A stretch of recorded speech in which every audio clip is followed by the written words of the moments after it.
ঢাকায় একটা ফেস্টিভ্যাল হচ্ছিল, নাম হচ্ছে লিট ফেস্ট। তো আমি ফেস্টিভ্যালটা খুব পছন্দ করতাম। বাংলা একাডেমির সবুজ প্রাঙ্গণে অনেক চাকচিক্যময় ফেস্টিভ্যাল। তো সেখানে একটা সেশন হয়েছিল চাপের মুখে সাংবাদিকতা। তা আমি সাংবাদিকতার মানুষ, তা আমি ভাবলাম নিশ্চিতভাবে চাপ নিয়ে আলাপ হবে। তার মানে তারা 5 বছর আগে চাপের মুখে সাংবাদিকতা করেছিলেন, এখন তারা অন্তরীণ অবস্থায় আছে জেলখানায়। বিষয়টি কত জটিল এটা বোঝার জন্য উদাহরণটি দিলাম।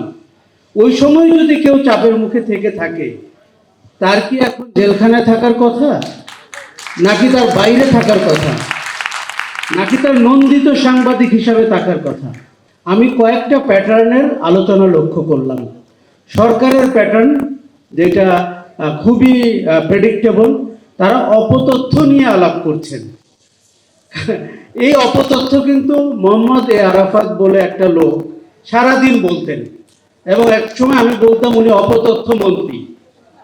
সহজ হতো বলতে বলতে। তো আজকে যখন সরকারকে দেখছি, সরকারও সেই অপতথ্য নিয়ে কথা বলছেন।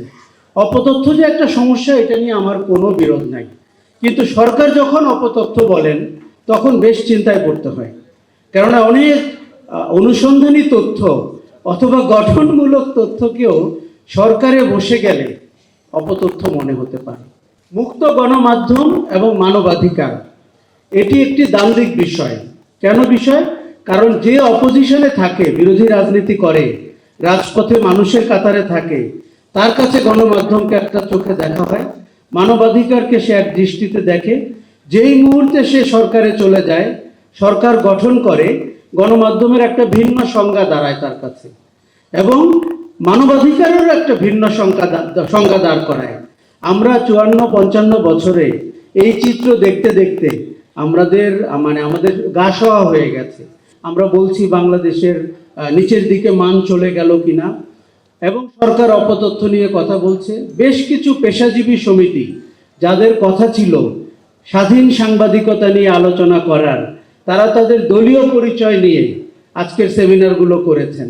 আজকে প্রেস ক্লাবে খোঁজ নেন, পিআইবিতে খোঁজ নেন গতকালকে, এবং আপনারা এটা পরিষ্কার চিত্র পাবেন। ট্রান্সপারেন্সি ইন্টারন্যাশনাল আর ইউনেস্কো বোধহয় তারা করেছেন পাবলিক ট্রাস্ট জার্নালিজম নিয়ে, যে কি করে মানুষের কাছে বিশ্বাসযোগ্য গণমাধ্যম তৈরি করা যায়।